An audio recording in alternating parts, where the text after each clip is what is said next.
নাকের নরম জায়গায় পানি পৌঁছানো গোসল ফরজ হইলে, বীর্যপাত হইলে যখন ফরজ গোসল করে নাকের নরম জায়গায় পানি পৌঁছানো ফরজ। ফরজ ফরজ, সুন্নত না। ওযুর মধ্যে নাকে পানি দেওয়া সুন্নত, কিন্তু ফরজ গোসলের সময় নাকে পানি নরম জায়গায় পৌঁছানো কি ফরজ। এই যে নাক যেদূর ভাঙ্গে প্রত্যেকের, এদূর রে কয় নরম জায়গা। প্রত্যেকের নাক লাইরা দেখেনি, নাক ভাঙ্গে যেমনি লড়ে যেমনি, এর একটা সীমানা আছে।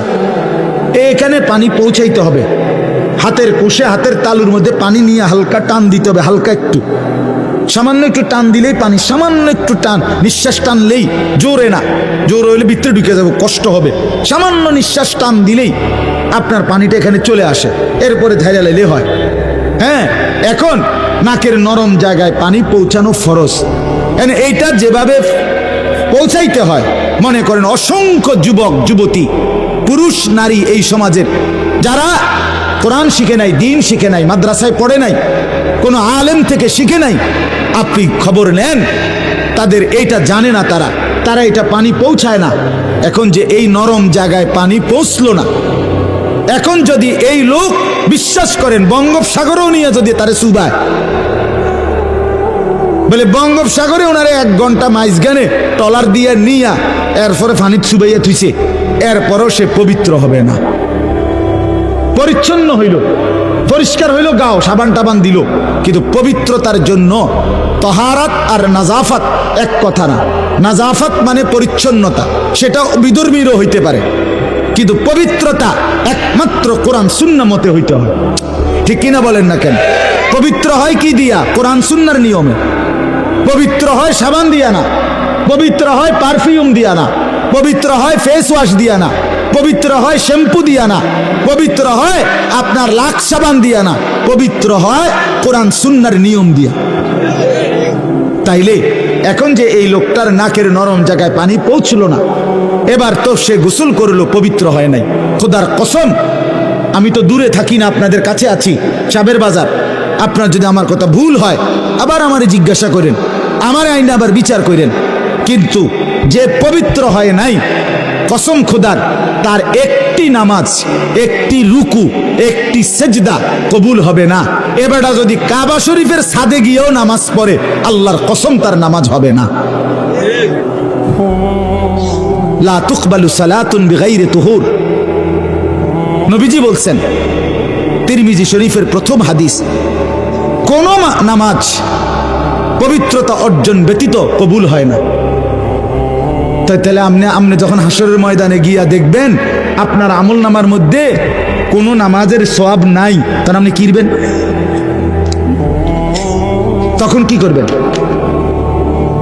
তখন আফসোস করলে আপনি ফিরবেন কেন? সুযোগ হবে কেন?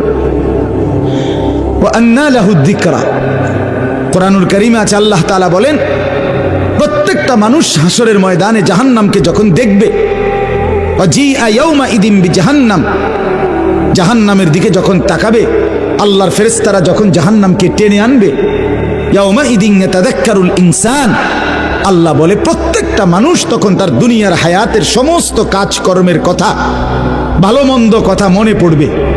কিন্তু ওয়া আন্না লাহু যিকরা, আল্লাহ বলে, বলো না বান্দা, সেদিন মনে পড়ে কি লাভ হবে?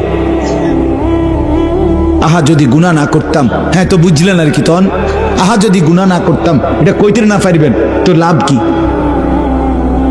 কথা কন না, লাভ কি আপনার? হাসরের ময়দানে আফসোস করলে আপনার হবেটা কি?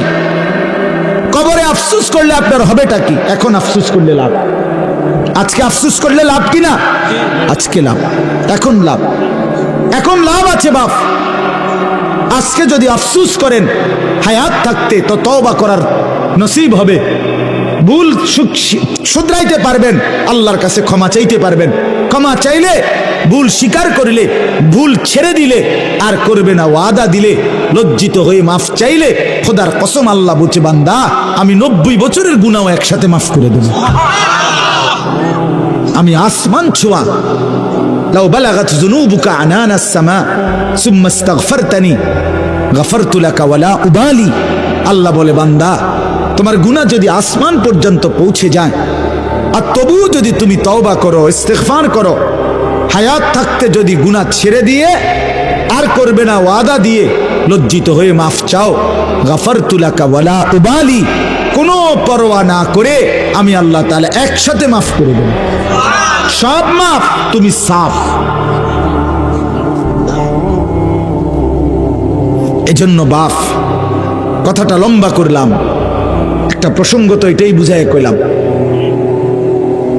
দিন শিখেন, খামখেয়ালি করবেন না, অহংকারী করবেন না, মাতবরি করেন না, দিন প্রতিনিয়ত শিখতে হয়। আমি আলহামদুলিল্লাহ এখনো ওলামায়ে কেরাম, অসংখ্য ওলামায়ে কেরামকে দেখছি আমার জীবনে, যারা 60 বছর 70 বছর হওয়ার পরেও আরো অন্য ওলামায়ে কেরামের কাছ থেকে রুকু শিখে, সেজদা শিখছে, সূরা কেরাত শিখছে। আমি তো ব্যক্তিগতভাবে গত বছরও আমার খুলনার হজরতের কাছে, আমাদের মাওলানা জহিরুল ইসলাম ভাইয়ের মাদ্রাসায় শাহদিলার বাগে, এবং আমার বাসায় হজরত ছিলেন একদিন, রাত 2টা বাজে, 1:30 2টা বাজে, হজরতকে আমি দেখাইছি যে হজরত আমার রুকুটা হয়নি, একটু দেখেন, সেজদা হয় কিনা দেখেন। হজরত সোজা করে ধরে দেখাই দিছে। দিন শিখতে হয়, ওলামায়ে কেরামকেও আরো শিখতে হয় প্রতিনিয়ত প্রতিনিয়ত। একমাত্র ইলম এমন এক সেই যার মধ্যে কোনো তৃপ্তি নাই। ইলমের মধ্যে কোনো কি নাই, তৃপ্তি নাই বলতে বুঝাইছি মানে আর লাগতো না। আরে বেটা যা পড়ছি এডি তুই না জায়গায় তো নাই, আরে বাপরে আপনি একটা মাত বড়ইয়া গেছেন, আপনি এডি তুই না জায়গা নাই, বুঝেন নাই কথাটা? না, আল্লাহ তাআলা কি শিখাইছেন, রাসূলুল্লাহ সাল্লাল্লাহু আলাইহি ওয়াসাল্লামের ইলম আল্লাহ কি পরিমাণ দান করছে নবীকে। ওয়া আল্লামাকা মা লাম তাকুন তা'লাম ওয়া কানা ফাদলুল্লাহি আলাইকা আযীমা। নবীকে আল্লাহ সরাসরি বলছে, বন্ধু আপনি যত কিছু জানতেন না আমি সব ইলম আপনাকে দান করলাম। ওয়া কানা ফাদলুল্লাহ আলাইকা আযীমা, আপনার উপরে আমার দয়া অনুগ্রহ সীমাহীন। এরপরে আল্লাহ নবীকে পূর্ণ ইলম দিয়েছেন। আমাদের নবী বলছেন সাল্লাল্লাহু আলাইহি ওয়াসাল্লাম, উতিতু ইলমাল আউয়ালিন ওয়াল আখিরিন। এটা রাসূলুল্লাহর হাদিস। নবীজি বলছে পৃথিবীর প্রথম ব্যক্তি তাকে আল্লাহ তাআলা যেই ইলম দিছে, পৃথিবীর শেষ ব্যক্তি তাকেও আল্লাহ যেই পরিমাণ ইলম দিছে, এই শুরু থেকে শেষ পর্যন্ত যত মানুষকে আল্লাহ যত ইলম দিয়েছেন, আমি মুহাম্মদকে আল্লাহ তাআলা তার সবটা ইলম একসাথে দিয়েছেন। আমি রাসূল, সেই রাসূল। উতিতুল কুরআন ওয়া মিসলাহু মাআহু। নবীজি বলছেন এই 23 বছরে আমার আল্লাহ আমাকে এই কোরআন, পুরা ইলম কোরআনের এটা পুরাটা আল্লাহ আমাকে দিয়েছেন। ওয়া মিসলাহু মাআহু, সাথে সাথে 23 বছরে এই কোরআনের সমপরিমাণ হাদিস সুন্নাহ নামে আল্লাহ তাআলা সমপরিমাণ আরো একটা ইলম আমাকে আল্লাহ তাআলা দান করেছে। আচ্ছা, আমার বলার উদ্দেশ্য কি, এত বেশি ইলম নবী সাল্লাল্লাহু আলাইহি সাল্লাম, এত ইলম আল্লাহ তাআলা তাকে দান করছেন, কিন্তু এরপরেও নবীজিকে আল্লাহ কি হুকুম করছে যে আপনি তৃপ্ত হয়ে যান না। নবীজিকে আল্লাহ তাআলা কোন জিনিস দুনিয়ায় আল্লাহ তাআলা নবীকে বলে নাই আরো বেশি চান, আরো বেশি চান। না না, দুনিয়ার ভাত মাছ চাল ডাল, দুনিয়ার বাড়ি গাড়ি দালান বিল্ডিং, এগুলো বেশি চাইতে হয় না। আল্লাহ তাআলা একমাত্র বন্ধুকে বলছে, বন্ধু ওয়াকুল, আপনি বলেন রব্বি জিদনি ইলমা। আমনে আগে কোন, আমনে কোন, উম্মত কইব পরে, আমনের বান্দা আর আমার বান্দারাও বলবে, উম্মত বলে, কিন্তু আমনে নবী বলেন যে আল্লাহ আমি মুহাম্মদের ইলম আরো বাড়িয়ে দেন। খুদ রাসূলকে আল্লাহ বলছে আপনি আরো ইলম চান, আরো ইলম চান, আরো ইলম চান, আরো ইলম চান, চাইতে থাকেন। রব্বি জিদনি ইলমা, রব্বি জিদনি ইলমা, রব্বি জিদনি ইলমা। আরো দেন মাওলা, আরো দেন, জিদিনি, বাড়ায় দেন, বাড়ায় দেন, বাড়ায় দেন, বাড়ায় দেন। এই জন্য ইলমের মধ্যে তৃপ্তি নাই, মানে আল্লাহ না, এই মানসিকতা হওয়ার সুযোগ। মানহুমান লা ইয়াশবাআন, নবীজির হাদিস। দুই আসক্ত কোনদিন তৃপ্ত হয় না, রাসূল বলছেন। দুই আসক্ত ব্যক্তি কি হয় না, তৃপ্ত হয় না। এক মানহুমুন ফিল ইলম, আর মানহুমুন ফিদ দুনিয়া। ইলমের আসক্ত, কোরআন সুন্নাহর ইলম অর্জনকারী, তার কোনো তৃপ্তি নাই, তার আরো চাই। আর দুই, দুনিয়ার আসক্ত, সম্পদের লোভী, তারও কোনো তৃপ্তি নাই, তার আরো চাই। হ্যাঁ, একদিকে এক দল শুধু এলেম চায়, আরেকদিকে আরেক দল দুনিয়া চায়। এ দুনিয়ার লোভীও আসক্ত, তৃপ্ত হয় না, আরো চাই। লাউ আতা আহাদাহুম, রাসূলুল্লাহ সাল্লাল্লাহু আলাইহি সাল্লাম বলছেন, এই বনি আদমের কাউকে যদি একটি উহুদ পাহাড় পরিমাণ স্বর্ণ দেওয়া হয়, লাবতাগা সানিয়ান, সে আল্লাহর কাছে আরো একটি উহুদ পাহাড় স্বর্ণ চাইবে।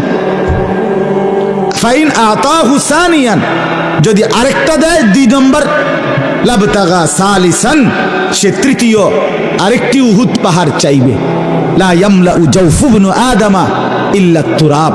এরপরে নবী বলেন, বনি আদমের পেট ভরবে না ওই কবরের মাটি ঢুকা পর্যন্ত। দুনিয়ার লোভী তৃপ্ত হয় না, এলেমের লোভীও তৃপ্ত হয় না। যাকে আল্লাহ কোরআন সুন্নাহ এলেম দিছে, সেটা আরো পেতে চায়। আর দুনিয়ার আসক্ত তৃপ্ত হয় না। এই জন্য বাপ আমার, আমি আপনাদের কাছে অনুরোধ করলাম, আমার মনের আবেগেই আমি এই কথাটা বললাম, আপনারা দিন শিখেন, আরো পড়েন, আরো শিখেন, আরো শিখেন। শুধু শুধু ঝগড়াঝাটির কোনো ফায়দা নাই বাপ। শুধু শুধু চা দোকান গরম করার কিচ্ছু নাই। শুধু শুধু নিজেদের আড্ডার মধ্যে ফতুয়াবাজি। কমপক্ষে আপনারা যারা সাধারণ মুসলমান, আপনারা খামখেয়ালি করবেন না। ওলামায়ে কেরাম তর্ক করুক, ওলামায়ে কেরাম বিতর্ক করুক, ওলামায়ে কেরাম নিজেদের মধ্যে মতবিরোধ করুক, অসুবিধা নাই। এই বিতর্কের ভিতর থেকেও বহু মাসআলা বের হবে। কথা বোঝেন না আপনি? এই তর্কের ভিতর থেকেও বহু নতুন নতুন কি বের হবে, তথ্য বের হবে। কিন্তু আপনি বিতর্ক করে লাভ নেই। আপনার আখিরাত দরকার, আপনার সোজা সাজা জান্নাতে যাওয়া দরকার। সাহাবী বলছে নবীজির কাছে আয়েশা, মুসলিম শরীফের হাদিস, আমি নিজে পড়াইছি আলহামদুলিল্লাহ।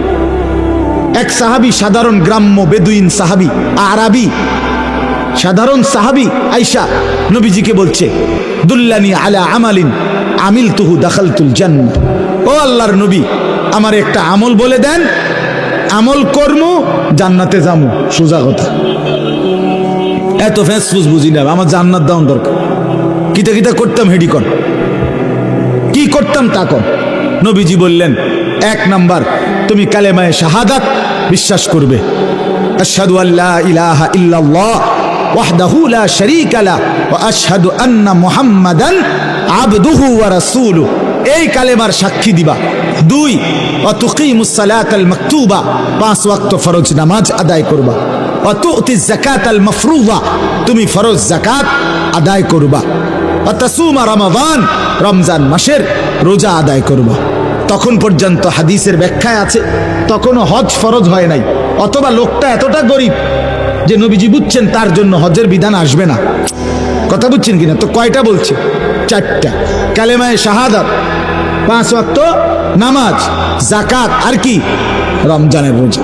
লোকটা বলছে মুসলিম শরীফে, লোকটা দাঁড়াইয়া বলছে, ওয়াল্লাহি লা আযীদু আলা হাযা ওয়ালা আনকুসু, হে আল্লাহর নবী, আল্লাহর কসম আমি যাচ্ছি, আপনারে সাক্ষী রেখে বলতেছি গো নবী, এর থেকে বেশি আমি বাড়াবো না কমাবো না, সাফ আপনি যেটা কইছেন এটাই মানমু। এই কথা বলে ফাআদবারার রাজুল, লোকটি চলে গেল, যাচ্ছিল। নবীজি বললেন, মান সাররাহু আন ইয়ানজুরা ইলা রাজুলিন মিন আহলিল জান্নাহ ফালইয়ানজুর ইলা হাযা। এই সাহাবীরা, এই এখন তোমরা যদি মাটির উপরে, জমিনের উপরে কোনো জান্নাতি বান্দা দেখে নয়ন চোখ জুড়াইতে মন চায়, এরে দেখো, দেখো, ফালইয়ানজুর ইলা হাযা, একে দেখো, জান্নাতি যায়। তো লোকটা এখনো আমল করে নাই, হবে মাত্র বুঝা লইছে। কথা বোঝেন নাই কেন? বাইতে না মাত্র ফোঁত দিছে, বেটা রোডে থাকতেই জান্নাতের কথা বলে দিছে। বুঝছে নবী, তার কথার ঢং দেখা বুঝছে এই লোক বাস্তবিক এই শতভাগ কি করবে আমল। না আমাদের তো বদভ্যাস, আও হুজুররা কইতে লাগলে কয়, ও এ কত বড় বেয়াদব, তুই কি কইলা এটা, ঠিক কিনা বলেন না কেন? আরে মাইক পাইলে কেটা কি আর কম কয়নি? আপনি এটা কি বললেন? এই ব্যক্তবিজি কথাটা কেন বললেন? হ্যাঁ, হুজুরের সব কথা ধরে ওনার চলন যাইতো না। ও এই যুগ আর নাই, কোন যুগ নাই, কোনটা হিডা? আপনি কি বলতে চাইছেন? কথা বলেন না কেন? হ্যাঁ, যত কয় এত না, হুজুররা যত কয় এত না, কইতে একটু বাড়াইয়ে কয়। কেমনে বুঝছেন? আপনি বেহেশতের থেকে ঘুরে আইছেন নাকি, না জাহান নামের ফিডা খাইয়ে আইছেন একবার? এটা আপনি কেমনে বুঝলেন যে না ফিডে দেখছি, কিন্তু এইভাবে এত শক্ত বাই দেন, হালকা ফিডা দেন? এই কথাগুলো বলা এটা ইবলিসি কথা না? এটা শয়তানের কথা কিনা বলেন না কেন? ইমানদার তো এটা বলে না। মোমেন তো বলে আমান না, মেনে নিলাম। মোমেন তো বলবে আসলাম না, গ্রহণ করলাম। ইব্রাহিম আলাইহিস সালাম আল্লাহ তাআলা উনাকে 70টা পরীক্ষা করছে। কয়টা? আমি নিজে পড়ছি তাফসীরে, 70টা পরীক্ষা করছে, কঠিন থেকে কঠিন। প্রতিবার ইব্রাহিম আলাইহিস সালাম বলছে, আল্লাহ আমি হারতে চাই না, আমি জিতবো, আমি বারবার আপনার ভালোবাসার প্রমাণ দেব। আপনি আমাকে দুনিয়াও যদি ছেড়ে দিতে বলেন, আমি সব ছাড়তে রাজি মাওলা, কিন্তু আপনাকে ছাড়তে রাজি না। আমি পরীক্ষায় পাশ করবই। আমি প্রথম সাময়িকও ফার্স্ট হইতে চাই, দ্বিতীয় সাময়িক পরীক্ষা তো ফার্স্ট হইতে চাই, আমি বার্ষিক পরীক্ষা তো ফার্স্ট হইতে চাই, আমি 4এও ফার্স্ট হবো, 5ও 6এও 7এও 8এও 9এও 10এও ইন্টারেও অনার্সেও মাস্টার্সেও আমি ফার্স্ট হতে চাই, হারতে চাই না, সেকেন্ড হতে চাই না। বারবার ইব্রাহিম আলাইহিস সালামকে আল্লাহ বলছে, ইব্রাহিম 84 বছর বয়সে ছেলে দিলাম ইসমাইল, তারে আমি কিতাবে পড়ছি উর্দুতে। আল্লাহ তাআলা বলছে, ইব্রাহিম এই ছেলেটাকে কোলে নিও না, আদর করো না, চুমা দিও না, শুধু দরজায় দাঁড়াইয়া হাজেরার কোলে থাকবে, তুমি শুধু তাকাইয়া দেখবা, এর দূর অনুমতি, এর বেশি নাই। ইব্রাহিম আলাইহিস সালাম বললেন, আল্লাহ আসলাম তু, আমি মেনে নিলাম মাওলা, আমি নেব না কোলে, তবু আমি আপনাকে হারাইতে চাই না। কয়দিন পরে আল্লাহ বললেন, ইব্রাহিম ছেলেটাকে, তার ছেলের মা হাজেরা তোমার স্ত্রী সন্তানকে চোখের আড়াল করে দাও। একদিন তো দেখতে দিছিলাম, এখন আর দেখতেও দেব না, যাও আড়াল করো, চোখের আড়াল করে দাও, যাও দূরে দিয়ে আসো। ইব্রাহিম আলাইহিস সালাম বললেন, আসলাম তু, এই মাওলা আমি হারবো না মাওলা, আমি জিততে চাই, আমি জিততে চাই মাওলা, আমি তোমাকেই ভালোবাসতে চাই। অতএব বলেন আপনি আল্লাহ, আমি কোথায় দিয়ে আসব? তো কাবা ঘরের কাছে মরুভূমিতে দিয়ে আসছে, দুদু মরুভূমিতে রাইখা আল্লাহর ঘরের কাছে। কোরআনে স্পষ্ট আছে, ইব্রাহিম আলাইহিস সালাম 2টা হাত তুলে আল্লাহকে বলছে, আল্লাহ স্ত্রী সন্তানকে রেখে গেলাম, আর কোনোদিন দেখবো কিনা জানি না, আর কোনোদিন ফিরে পাবো কিনা জানি না, তোমার ফয়সালার উপরে রেখে যাচ্ছি মাওলা। চারিদিকে কোনো পানি নাই, ঘাস নাই, গাছ নাই, লোক নাই, জনবসতি নাই। এই মাওলা রব্বানা লিয়ুকিমুস সালাহ, তবুও দোয়া করছি মাওলা, তোমার কাছে আমার ফরিয়াদ, মৃত্যু পর্যন্ত আমার স্ত্রী সন্তান যেন নামাজ আদায় করে, নামাজ আদায় করে। আমি যাচ্ছি মাওলা চলে, তুমি না বললে আর কোনোদিন আসবো না, কিন্তু ওরা যেন নামাজ পড়ে। হ্যাঁ, এটাকে বলে আল্লাহর হুকুম মেনে নেওয়া। কয়দিন পরে আল্লাহ, কি পরীক্ষাটা কি? আর গল্প শোনা তো আমার বলা আমার লাগেও সহজ, শোনা আপনাদের জন্য সহজ, ঠিক কিনা বলেন না? বাস্তবতাটা, বাস্তবতাটা শুনতে তো সহজই। কয়দিন পরে রব্বুল আলামিন বললেন, ইব্রাহিম প্রথম দেখতে দিছিলাম, ধরতে দেই নাই, এরপরে চোখের আড়াল করে দিলাম, দেখতেও দেই নাই, এরপরও তো একটা সান্ত্বনা ছিল, ফুত আমার আমি না দেখি, আমার বিদেশে হইলো আছে তো। কথা বলেন না? অনেক মা, যেই মাকে সন্তান কষ্ট দেয়, মা থেকে বউ লইয়া সন্তান যখন আলাদা হইয়া যায়, রাগ কইরা কষ্ট দিয়া, বহু মা আছে চোখের পানি ফেলে কান্দে আর বলে, যাক তবু আমার ছেলে ভাইচা তো আছে, সে সুখে থাক, আমি দেখলাম না আর কি। বলে কি না বলেন না? তো ইব্রাহিম আলাইহিস সালাম যেন সান্ত্বনা ছিল, আচ্ছা যাক মাওলা, কোলেও নিলাম না, চোখেও দেখলাম না, কিন্তু আছে তো, বিদেশে হইলেও আছে তো। কয়দিন পরে আল্লাহ তাআলা বললেন, ইব্রাহিম না না, এবার ছেলেটাকে জবাই করে আমারটা আমারে দিয়ে দাও। ইব্রাহিম আলাইহিস সালাম বলছেন, আসলামতু, এই মাওলা মেনে নিলাম, কোনো আপত্তি নাই মাওলা। তুমি কি মনে করছো মাওলা আমারে? আমি হারবো না, আমি হারবো না, আমি হারতে আসি নাই, আমি 1 নম্বর হতে আসছি। অতএব পরীক্ষা আমি দিয়েই যাব, পরীক্ষা আমি দিয়েই যাব। আমি সন্তানকে জবাই করতে প্রস্তুত, তবুও তোমার ভালোবাসার প্রমাণ দেখাইতে চাই। হ্যাঁ, এরপরে ফালাম্মা আসলামা ওয়া তাল্লাহু লিল জাবিন, রব্বুল আলামিন বলে মিনার প্রান্তরে বাপ ফুত যখন ইব্রাহিম আর ইসমাইল যখন আমার হুকুমের প্রতি অনুগত হয়ে গেল, আর ইসমাইলকে উপর করে ইব্রাহিম যখন গর্দানের মধ্যে ছুরি রেখে দিল, ওয়ানাদাইনাহু আইয়া ইব্রাহিম, আরশ আজিম নড়ে উঠল। আমার আল্লাহ ডাক দিয়ে বললেন, হে ইব্রাহিম, কাদ সাদ্দাক্তার রুইয়া, তোমার স্বপ্ন বাস্তবায়ন হয়ে গেছে, তুমি সব পরীক্ষায় উত্তীর্ণ। ইন্না কাযালিকা নাজজিল মুহসিনিন, এমন নেককারকে এখন থেকে সামনে আমি শুধু পুরস্কারই দিতে থাকব। পরীক্ষা শেষ, এবার শুধু পুরস্কার মিলবে। হাজেরাও মিলবে, ইসমাইলও মিলবে। এবার ইব্রাহিম তোমারে দিয়া আমি মাওলা আমার ঘরও বানাবো। এবার শুধু পুরস্কার আসবে। পরীক্ষা দিছো বহুত দিন, তোমার কলজাটা ছিঁড়ে গেছে ইব্রাহিম, আমি জানি, কিন্তু তুমি আমার ভালোবাসায় হারো নাই। এবার আমি তোমাকে শুধু পুরস্কারই দেব। বাপ আমার, বন্ধু আমার, রাত গভীরে এই সিদ্ধান্ত নেন, আমি হারবো না ইনশাআল্লাহ, আমি আখিরাতের সামনে হেরে যাব না, কবরে হারতে চাই না, বলেন ইনশাআল্লাহ, পরকালে হারতে চাই না। দুনিয়া হেরে গেলে কিচ্ছু হয় না, দুনিয়া হেরে গেলে ইচ্ছু হয় না। নবী সাল্লাল্লাহু আলাইহি সাল্লাম বলছেন, উহিব্বু আন আকুনা কারীমান মাগলুবান। নবীজি একটা প্রসঙ্গে স্বামী স্ত্রীর একটা সম্পর্কের কথা বলতে গিয়ে নবীজি একদিন বলছে, আমি চাই ভদ্র থাকতে, প্রয়োজনে হেরে গিয়ে হলেও কি থাকতে চাই, ভদ্র থাকতে চাই।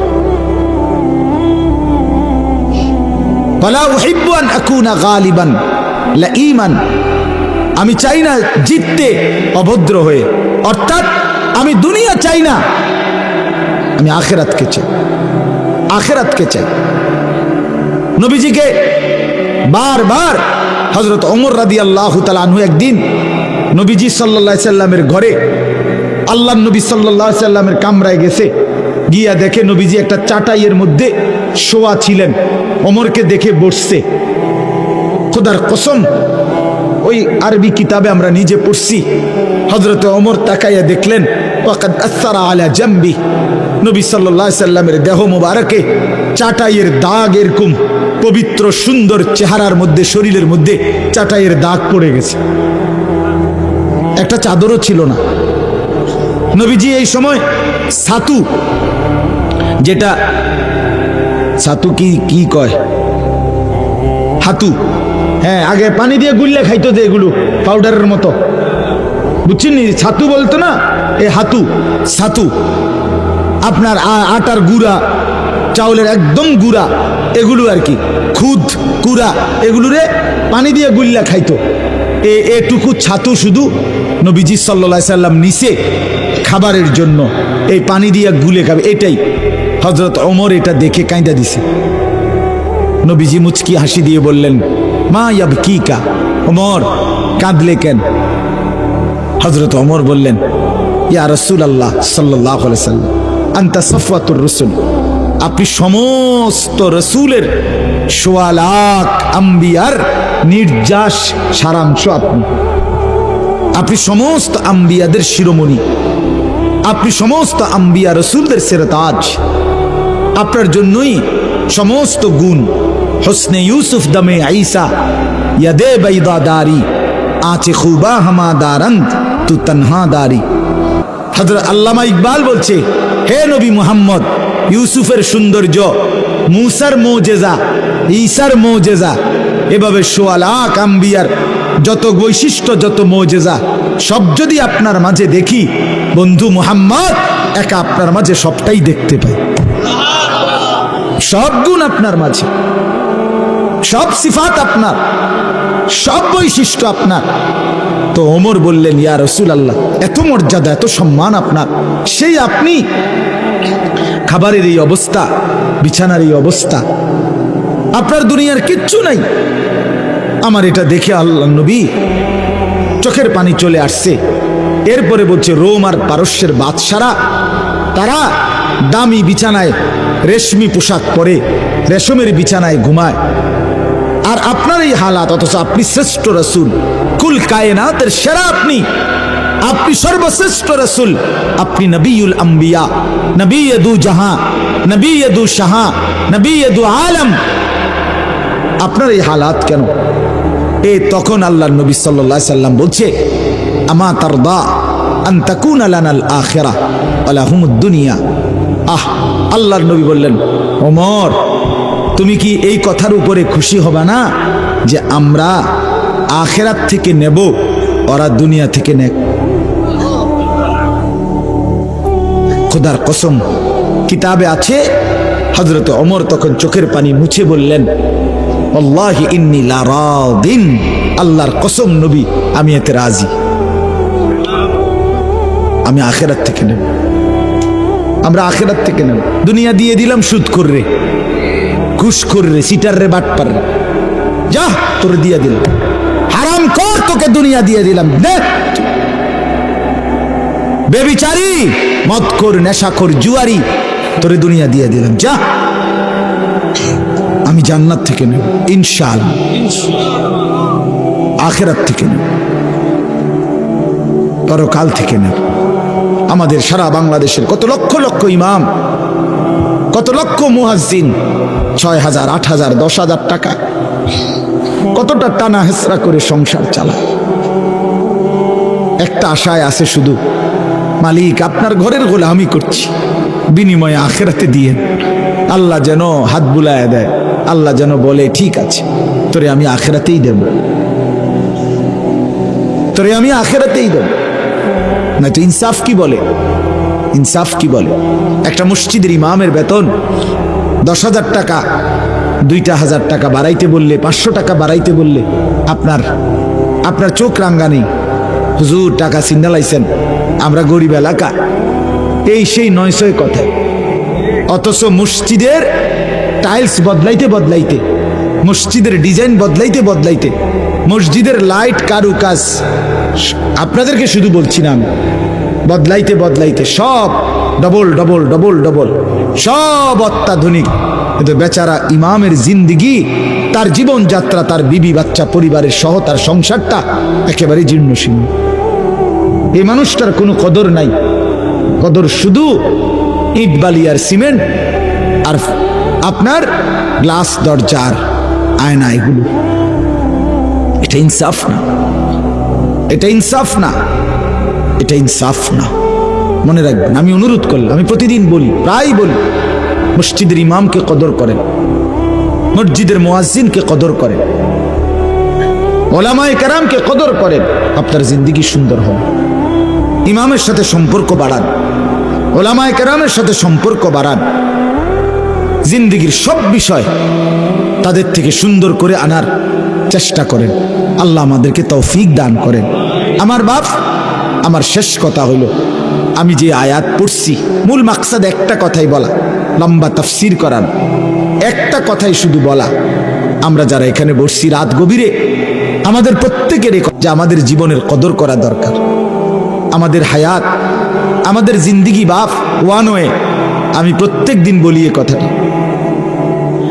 ওয়ান ওয়ে মানে একমুখী রাস্তা, যে রাস্তা দিয়া শুধু সামনের দিকেই যাইতে হয়, এদিক দিয়া আর পিছান যায় না। শহরে বন্দরের রাস্তা, এগুলো ওয়ান ওয়ে, এগুলো দিয়ে আর পিছান যায় না, সামনে দিয়ে যাইতে হয়। আবার পিছাইতে হইলে ইউটার্ন লই যাইতে হইলে, এই যে এই 4 লেন রাস্তা দেখেন না, আরে এই যে 4 লেন রাস্তা দিয়া যাইতে হলে সামনে এদিকে যাইলে শুধু এদিকেই আপনারা যাইতে হবে। আবার যদি পিছনে আসতে হয়, তো যেদিক দিয়ে আপনি যাইতেছিলেন ঢাকার দিকে, এই দিক দিয়েই আবার ফিরচাইতে পারবেন না? না, আপনার ইউটার্ন লই যাইতে হবে এদিকে, ঠিক কিনা বলেন না কেন? আমাদের হায়াত এরকম ওয়ান ওয়ে, আমরা কেউই পিছনের দিকে আর ফিরতে পারবো না। আমরা কেবলই সামনের দিকে যাইতে হবে, ঠিক কিনা বলেন? যুবক, বৃদ্ধ, নারী, পুরুষ, ছোট বড়, কেউ আর পিছনে আসতে পারবে না, সামনেই যেতে হবে। আপনারা বলেন ইনসাফের সাথে, আজকের যেই দুপুরটা চলে গেছে, এই দুপুর আজকের দিনের এইটার মধ্যে আর আমরা কোনোদিন ফেরত যাইতে পারবো? ইউটার্ন লইলে না, ওইটা তো ইউটার্ন লন যায়, কিন্তু এটা তো ইউটার্নও নেই। আপনি কোন দিয়ে ইউটার্ন লইবেন? গতকালকে ফেরত যাইতে পারবেন? কি দিয়ে ইউটার্ন লইবেন? নাই, এখানে কোনো ইউটার্ন নাই, এখানে শুধুই ওয়ান ওয়ে, একমুখী। সবাই কবরের দিকে, সবাই আখিরাতের দিকে, সবাই আখিরাতের দিকে, সবাই পরকালে। অতএব এটা চির সত্য, এটা চির বাস্তবতা। আপনাকে আমাকে মরতেই হবে, হাসলেও কাঁদলেও, বুঝলেও না বুঝলেও, স্বীকার করিলেও স্বীকার না করিলেও, চোখ বন্ধ রাখলেও চোখ খোলা রাখলেও, অভাবে থাকেন আর দারিদ্রতা থাকেন আর সচ্ছলতা ধনী প্রাচুর্যের মধ্যে থাকেন, মরতে আপনাকে হবেই। যুবক ভাই, তুমি খেয়াল করলেও মরে যাবা, বেখেয়ালি হলেও মরে যাবে, এটাই সত্য।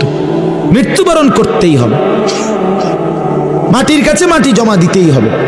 কালকে, গতকালকে সকালবেলা ভোরে ফজরের ওয়াক্তে আমার আপন জ্যাঠা, বড় জ্যাঠা মারা গেছে। আমি আমার জ্যাঠার জানাজা পড়াইছি জোহরের পরে, ও নাঙ্গলকোট লাকসাম কুমিল্লা। জানাজার আগে আমার জ্যাঠার কবরের সামনে আমি দাঁড়াইছি, যে কবরটা যে খুঁড়ছে, তখনও রাখে নাই কবরে, অনেকক্ষণ তাকাইয়া দেখছি, তাকাইয়া মাটিটার দিকে তাকাইছি। আর আমার কেন জানি মনে হয়েছে, হঠাৎ এই প্রথম আমার জীবনে আমি এতটা গভীর দৃষ্টি দিয়া অনেকক্ষণ কবরের মাটির দিকে তাকাইছি। তাকাইবার পরে আমার কাছে মনে হয়েছে মাটিটা আমার যেন বলতেছে, আনিস, তোর জ্যাঠারে বানাইবার জন্য আমি এখান থেকে একটু মাটি দিছিলাম, আমার মাটি আজ আবার আমি ফিরায় নিলাম।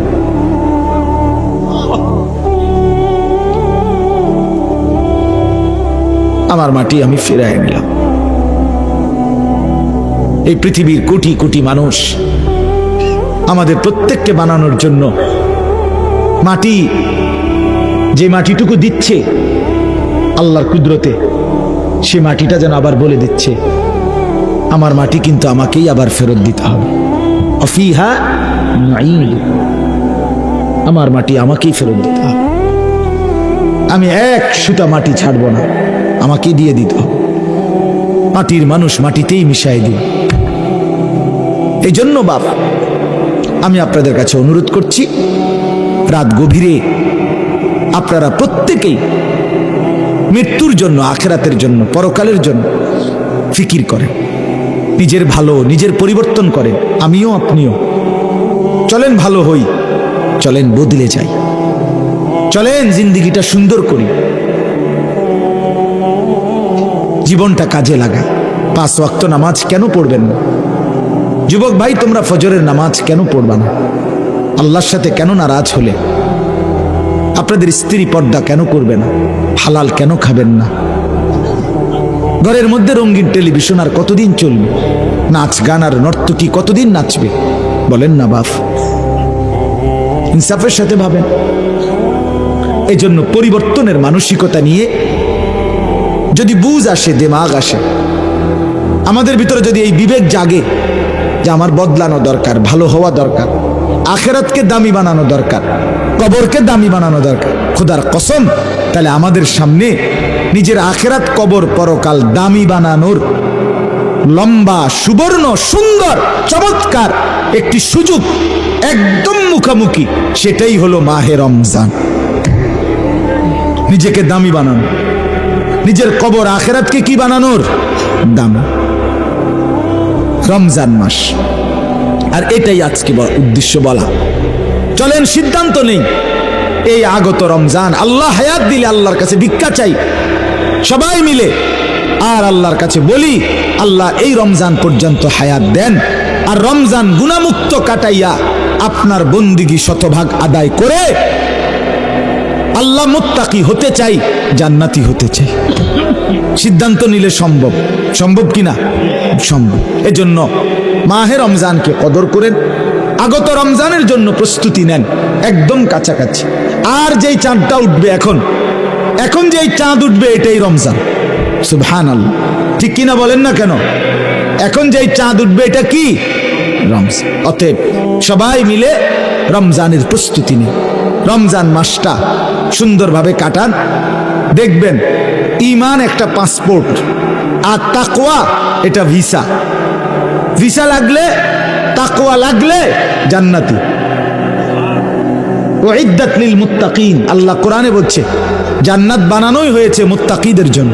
এজন্য ঈমান পাসপোর্ট, তাকওয়া হলো ভিসা। তো ঈমানের পাসপোর্ট তো আমার আছে, আমি মুসলমান।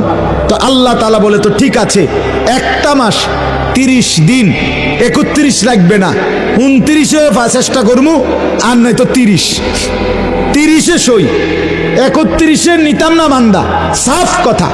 30-এর ভিতরে থাকবে, আর নাই তো ফাইলে 29-এ, মন চাইলে 29-এ।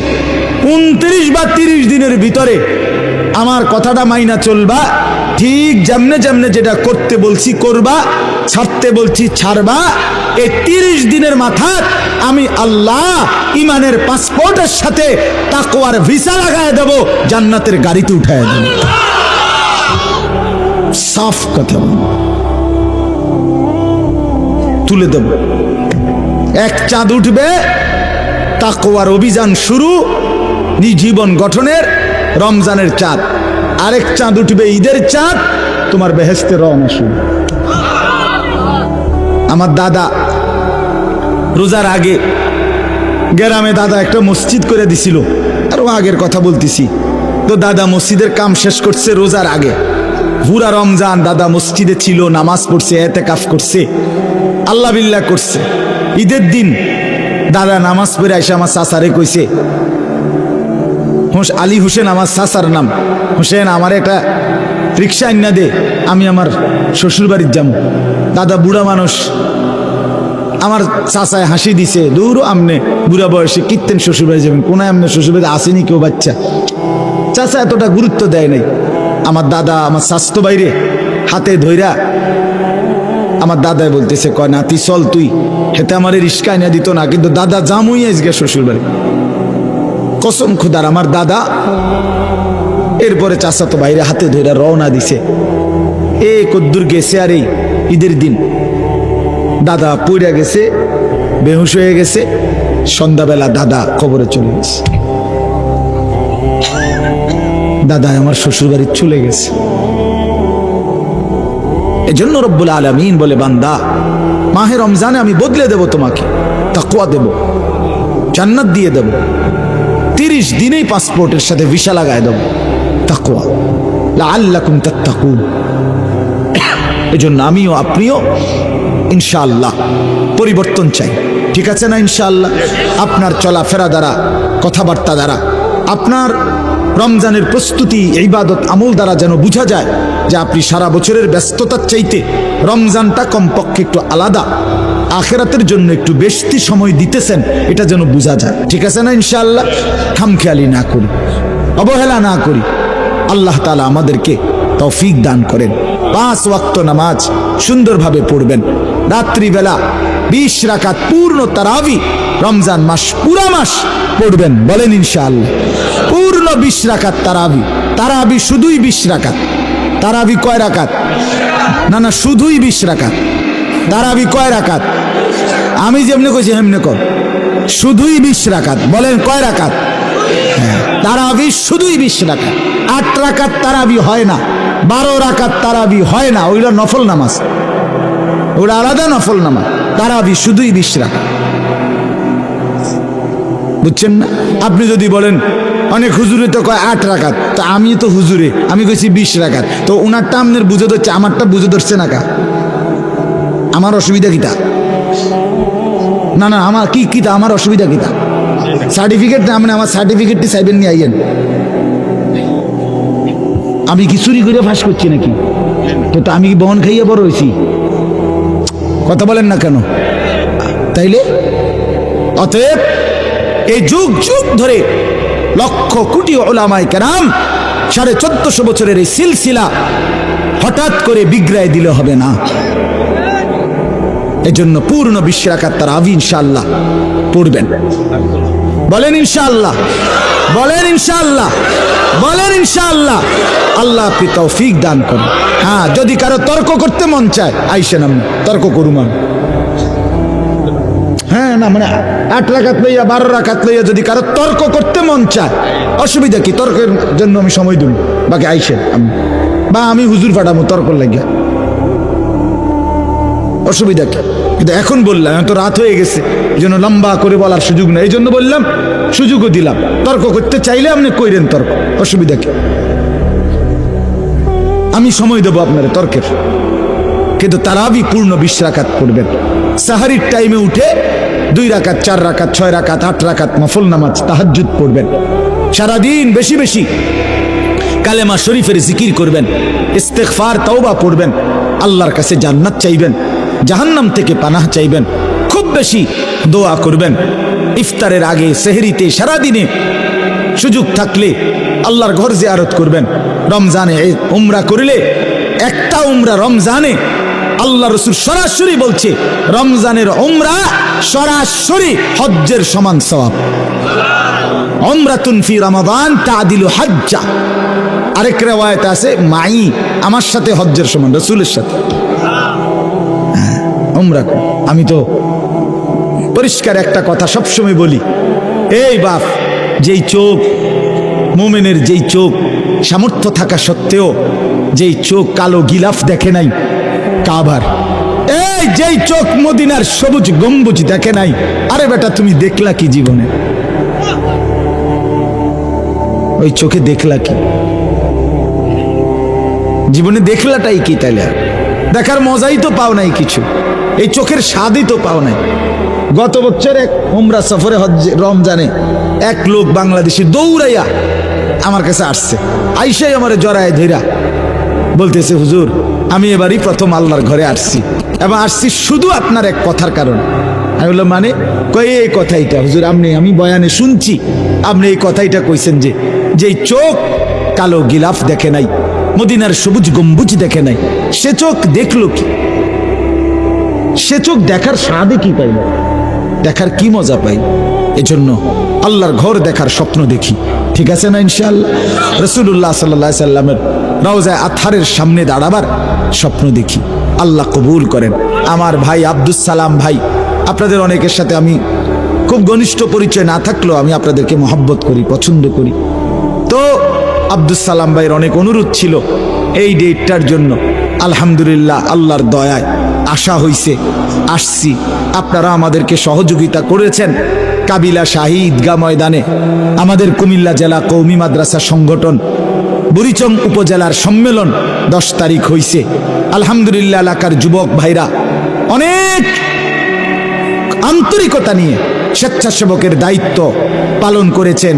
মুরব্বীরা এবং ঈদগাহ কমিটির মোতাওয়াল্লি সাহেব সহ সমস্ত মুরব্বী আন্তরিকভাবে আমাদেরকে সহযোগিতা করেছে। আমরা আপনাদের প্রতি সর্বোচ্চ আপনাদের ভালোবাসা প্রকাশ করছি। আল্লাহ আপনাদের প্রত্যেককে কল্যাণ করেন। চলেন সবাই মিলে ভালোবেসে দ্বীনের ফিকির নিয়ে দ্বীনকে আগায়ে নেই, আল্লাহর দ্বীনকে এগিয়ে নেই। যুবকরাও এগিয়ে আসেন আল্লাহর কোরআনের জন্য, দ্বীনের জন্য। আল্লাহ তাআলা আমাদের সকলের ভালোবাসা, আন্তরিকতাকে কবুল করে নেন। আমিন। সুবহানাল্লাহি ওয়া বিহামদিহি, সুবহানাকাল্লাহুম্মা বিহামদিহি।